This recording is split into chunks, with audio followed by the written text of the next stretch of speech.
إذا بدك تروحي معلش على المستوى الشخصي كعلي حجازي، بما أنه الحملة كانت حملتين، حملة على علي حجازي وحملة على حزب البعث، أنا إلي صورة مع الرئيس الأسد. هناك من شتموا الرئيس الأسد ومن قلبوا على الرئيس الأسد ومن عملوا حفلات زجل، إلهن 10 صور و15 صورة أنا عنجر ما بعرفها. وكتير من المراكز اللي هن كتير من المراكز والشخصيات السورية اللي عملتهم وزراء ونواب وعملت لهم رؤساء وثروات، أنا ما بعرف طريق بيتهم ولا بعرف أرقام هواتفهم. وهلأ بالحلقة بنحكي نحن شو كنا عم نحاول نستفيد من سوريا. يضاف إلى ذلك والأهم من هذا كلياته سوا، خيي نحن منقول سيادة الرئيس، ما منقول سيدي القائد.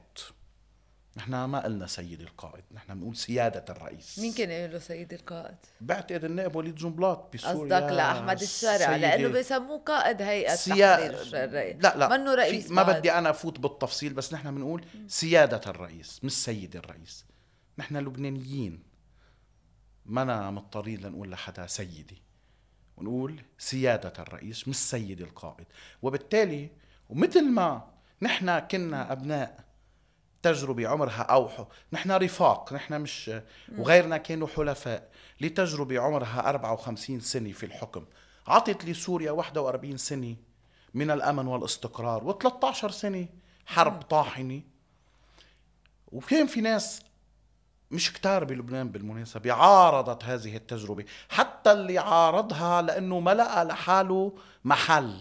لو عطوه الحصة اللي هو بترضيه كان ما حدا عارض هذه التجربة. بس اعطيت حدا مثال يعني كأنه هيك أنصفت القوات، عم تقول صح أنا صح القوات بقول إنه ما استفادوا. وحتى الرئيس وكانوا عون، معارضين. حتى أنا هون يعني ضيف شغلي، الرئيس عون حتى 2005 كان من الذين دفعوا أثمانا كبيرة أكيد عونية بوقتها بحربه مع سوريا. بس ولكن رجع بعد من 2005 شو وصولا إلى يوم سقوط الدولة في سوريا. لا، أنت بتعرف الرواية حول الرئاسة وحول الوزارات والنواب والشراكة والزيارات، وليس عيبا، كان في إطار المصلحة الوطنية. برجع بقول بس بتقول استفاد من نظام الرئيس بشار الأسد تحديدا. ما حدا ما استفاد.